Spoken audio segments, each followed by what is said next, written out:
forward, Mr. Gaines. Will you be sworn? Do you solemnly swear that the testimony you will give to this subcommittee of the Committees on the Judiciary of the United States Senate will be the truth, the whole truth, and nothing but the truth? So help you God? I do.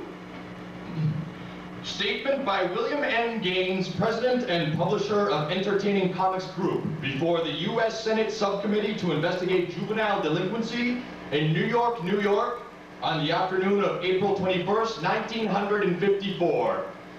Gentlemen, I would like to make... in your own manner. Thank you, Chairman. Gentlemen, I would like to make a short statement. Will you give your name and work and occupation for the record? Yes, my name is William Gaines. I am the publisher of Entertaining Comics Group. I am a graduate of the School of Education of New York University. I have the qualifications to teach in secondary schools, high schools. What then am I doing before the committee? I am a comic book publisher. I am here as a voluntary witness. I asked for and was given this chance to be heard. 2 decades ago, my father was instrumental in starting the comic magazine industry. My father was proud of the industry he helped found. It has weaned hundreds of thousands of children from pictures to the printed word. It has stirred their imaginations, giving them an outlet for their problems and frustrations, but most important, given them millions of hours of entertainment. My father before me was proud of the comics he published. Sometimes he was ahead of his time. He published picture stories from American history. He published picture stories from the Bible. I would like to offer these in evidence. They will be received for the subcommittee's permanent files. Let that be exhibit number 11. I publish horror comics. I was the first publisher in these United States to publish horror comics. I am responsible. I started them. Some may not like them. That is a matter of personal taste. It would be just as difficult to explain the sublimity of love to a frigid old maid. We use the best writers, the finest artists. We spare nothing to make each magazine, each story, each page, each work of art. The comic magazine is one of the few remaining pleasures that a person may buy for a dime today.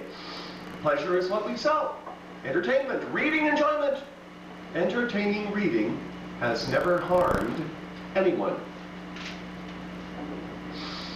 Our American children are, for the most part, normal children.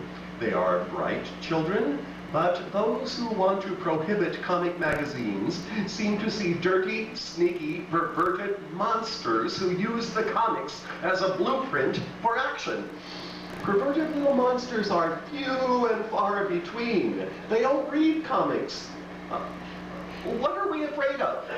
Are we afraid of our own children? Do we forget that they are citizens too and entitled to select what they read or do? We think our children are so evil, simple-minded, that it takes a story of murder to set them to murder, a story of robbery to set them to robbery.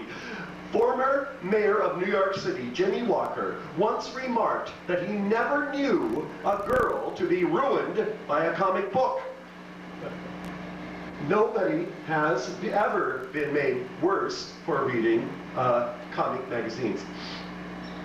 I don't believe that has ever been written anything that can make a child over-aggressive or delinquent. The truth is that delinquency is the product of real environment. It is the product of not what the child reads, but what he lives, not of the fiction he reads. There are many problems that reach our children today. They are tied up with insecurity. No pill can cure them. No law will legislate them out of being. The problems are economic and social, and they are complex. Do comics encourage delinquency?